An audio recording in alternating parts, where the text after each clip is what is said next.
Então, uma outra grande diferença que a gente está tendo nesse momento é o nosso convívio, né? Então, algumas pessoas estão realmente isoladas, sozinhas em alguns lugares. Talvez a maioria seja com alguém, né? Com marido, com mulher, com filhos, com pais, sogros, enfim, né? Mas são grupos menores, a gente está convivendo com menos pessoas e mais tempo com as mesmas pessoas, e isso influencia bastante, afeta bastante o nosso humor. Isso desgasta bastante relacionamentos, né? Já tem números aparecendo de locais onde as quarentenas estão encerrando e números grandes, recorde, né, de divórcio, de separações em função disso. Outros índices que já estão acontecendo, infelizmente, né? Um aumento grande do número de violência doméstica, infelizmente, algo inadmissível, mas que está acontecendo, está aumentando, né?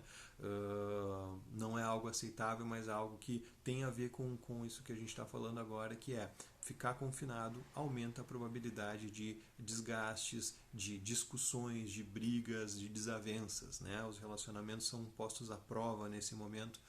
E isso é algo esperado. Não a questão da violência, mas a questão de ficar realmente mais difícil o convívio, de ter algum tipo de atrito. Basta a gente olhar como é que funcionam os reality shows praticamente todos, né? É uma das premissas básicas, muda o contexto, muda o lugar, mas é colocar pessoas meio que tendo que conviver só entre elas, seja dentro de uma casa, seja no meio do mato, lá na natureza, enfim.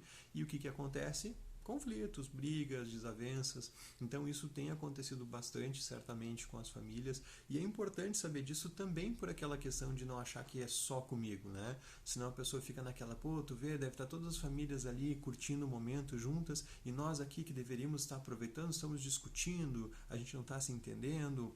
E na verdade, provavelmente a maioria das famílias estão nesse sentido, de uma forma ou de outra. Então, por um lado, é impossível a gente evitar que a probabilidade de mais desgaste nesse momento aconteça. Agora, é possível a gente lidar de formas diferentes com isso, quer dizer, entre uma violência doméstica, entre uma agressividade física, até mesmo verbal, né, e a gente poder administrar isso de uma forma mais saudável, né, existe um certo controle nesse sentido. Não é um controle no que a gente sente, mas no que a gente faz, sim. Né? Então, só o fato de eu saber e ter essa expectativa realística de que não vai ser um mar de rosas já me ajuda bastante. Né? Se a gente bota a expectativa lá em cima, a gente vai se frustrar. Ah, vamos ficar confinado, então vai ser, né, um filme da Disney, onde tudo é legal, tudo é perfeito e eles vivem felizes para sempre. Se eu boto isso na cabeça, no primeiro dia eu já vou estar bastante frustrado. Né? Se eu já me ajusto para a vida real, eu já espero que as coisas vão ser difíceis, que vai ser trabalhoso, e isso me dá a chance de fazer algumas coisas a respeito. Por exemplo, comunicação. É muito simples e ao mesmo tempo é uma das coisas que mais está presente em conflitos, falhas de comunicação ou ausência de comunicação. Né? A gente se apega muito no que o outro deveria saber, no que parece óbvio. Tudo é óbvio para alguém, mas nada é óbvio para todo mundo, né? Então, por que não falar? Por que ficar esperando a outra pessoa, né? Acontece muito isso, é uma coisinha de nada, a pessoa faz, eu não gosto, mas é pouca coisa, deixa para lá, nem vou falar, né? Só que essa coisinha de nada ela acontece de novo, até porque a pessoa não sabe que aquilo incomoda, né? E aí lá pela 30ª vez que isso acontece, já vira um motivo de briga, e era uma coisinha de nada, né? E aí, como eu já estou estressado porque isso se repetiu muitas vezes, a forma como eu vou abordar essa situação provavelmente não vai ser a mais interessante. A chance da gente se entender e se resolver quanto a isso vai ser muito menor. Agora, se lá no começo eu já procuro me expressar, eu tenho mais chance de me expressar de uma forma mais tranquila, mais assertiva. Olha só, vamos lá, a gente vai ter que conviver junto bastante tempo, meio fechado aqui, vamos tentar fazer da melhor forma possível, vamos trocar ideia, cada um fala o que dá ideias de como as coisas poderiam ser melhores, o que gosta mais, o que não gosta, a gente não vai concordar em tudo, mas a gente pode tentar achar alguns meio termos, a gente pode tentar se ajustar para algumas coisas, né? E tocando nesse assunto, olha, isso aqui eu não acho tão legal, eu faria diferente, o que tu acha? Tu acha que é possível, sabe? Então é diferente, tu tá numa boa, aquilo não tá te incomodando muito ainda, aí tu consegue te expressar melhor. Se tu deixa quieto e tu não expressa, a outra pessoa não é obrigada a adivinhar também, porque ela tem a vida dela, tem as coisas dela e certamente tem coisas que ela também não gosta, né? Que às vezes ocupam a mente dela.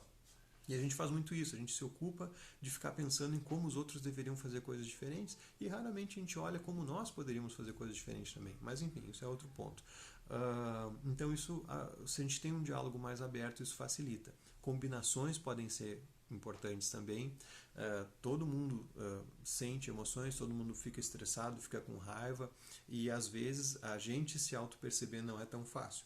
Pessoas que fazem terapia tendem a ser mais treinadas para isso e perceber sinais de que está começando a querer ficar irritado ou está começando a ficar ansioso ou frustrado. Então percebe esses sinais antes e tem mais margem de agir antes de explodir, né? Agora, num geral é difícil e às vezes a pessoa só percebe depois que explodiu. Então, se a pessoa consegue se perceber, beleza. Então ela pede um tempo. Olha só, não vamos continuar esse fluxo de conversa agora porque não tá legal, eu tô ficando meio irritado. Então vamos fazer o seguinte, vamos fazer um intervalinho aqui, ó. Eu vou tomar uma água, eu vou tomar um banho, eu vou dar uma respirada ali. Daqui uns minutinhos a gente retoma essa conversa, vamos mudar de assunto um pouquinho. Não é não conversar, mas é adiar um pouquinho a continuidade daquela conversa, para que tenha mais chance da gente se entender e menos chance da gente discutir e brigar, né? Agora, se há uma combinação, o outro pode nos ajudar também. Porque se para nós às vezes é difícil perceber que a gente está ficando estressado, o outro percebe muito bem, né? A mudança de expressão, a cara de brabo, ficar vermelho, né? A respiração muda. Então a outra pessoa também pode ser um agente facilitador nesse sentido. Se a gente se combinar, olha, se eu perceber que você está ficando irritado, eu vou te dar um toque, beleza? Daí a gente evita brigar, a gente dá um tempinho ali, depois volta a conversar quando tiver tudo mais tranquilo e a gente vai se acertar melhor, né? E faz o mesmo comigo, quando perceber que eu não estou num clima legal, me ajuda a perceber isso também, a gente faz um intervalinho, dá uma respirada, muda de assunto, faz uma outra coisa para que as coisas funcionem melhor, né? Então esse é um tipo de combinação que pode funcionar muito bem, não evita que em algum momento possa acontecer alguma briga, alguma discussão, mas provavelmente diminui a quantidade de vezes, talvez a intensidade do que isso aconteça, né? Um outro ponto, então, é a questão da tolerância, né? Quer dizer, está todo mundo no mesmo barco, está todo mundo estressado, todo mundo é atingido de alguma forma, tem suas preocupações, seus anseios, suas inseguranças, né? Todos nós temos isso. Então, assim como a gente gosta que as pessoas se coloquem no nosso lugar e entendam essas nossas questões, a gente pode fazer isso com o outro também.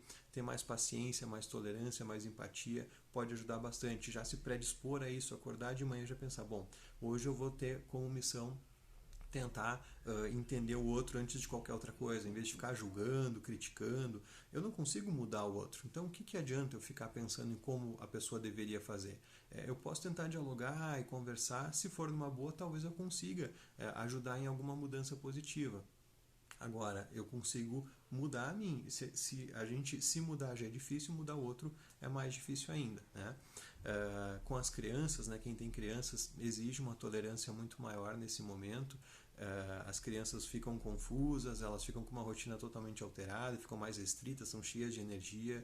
E aí, para não ficar aquela coisa de todos os dias, o tempo todo, só briga e castigo e punição, né? Poder ter conversa, poder ter orientação pode ser importante. Não é fácil, em algum momento, né? Ainda assim os limites podem ser mais extrapolados e aí pode exigir alguma coisa mais firme, mas talvez algumas combinações e até alguma flexibilidade específica para esse momento possa ser importante.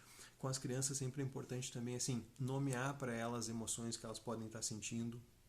Olha, eu imagino que tu pode estar ansiosa, ansioso, tu pode estar agora um pouco estressado, um pouco confuso, e aí isso é assim mesmo, a gente sente isso, não é muito legal, mas vai passar, sabe? Então ajudar a entender, a aliviar um pouco essa confusão pode ser importante, né? Então, que mais? Enquanto é relacionamento, atividades que a família possa fazer junto é importante. Momentos individuais também, se possível, né? Onde, beleza, a gente está todo junto, mas a gente não precisa ficar grudado o tempo todo. Eu vou lá agora, vou ler uma coisinha, eu vou, sei lá, fazer uma coisa minha, tu faz uma coisa tua. Isso também pode ser importante nesse momento para a gente reduzir, né, esses prejuízos. quando a gente se sente com muita raiva ou muito estresse, como eu falei, se a gente se percebe, tem técnicas, tem estratégias que podem ajudar. Então, relaxamentos respiratórios, que é se afastar um pouquinho, focar na respiração, fazer uma respiração lenta, profunda, pensar em coisas mais positivas, né? Pensar no motivo da discussão também, qual é o propósito dessa discussão? A gente está tentando somar ideias e construir uma coisa legal, ou a gente só está tentando disputar para ver quem tem razão? E faz sentido a gente disputar quem tem razão? Quem é que vai julgar? Quem é que ganhou a discussão? Tem um juiz imparcial que diz, não, realmente teu argumento é melhor, tu ganhou a discussão. Ou vai ficar aquele bate-boca o tempo todo e cada um vai sair para um lado, não dando o braço a torcer para o outro. Resolve alguma coisa, né? Agora, quando é uma soma de ideias que a gente está mais tranquilo, a gente de repente consegue construir alguma coisa legal a respeito disso, né? Então eu acredito que essas sejam estratégias. Agora, certamente estou esquecendo de alguma coisa a mais, mas com essas, certamente as coisas também podem funcionar talvez um pouco melhor. Eu estou trazendo isso como propostas, não quer dizer que, que alguém tenha o controle absoluto disso e consiga fazer isso 24 horas por dia. Mas, de novo, se um pouquinho que eu consiga fazer disso já vai melhorar talvez a qualidade de vida nesse momento onde a gente está passando. Tá bom, gente? Valeu, boa noite, um abraço.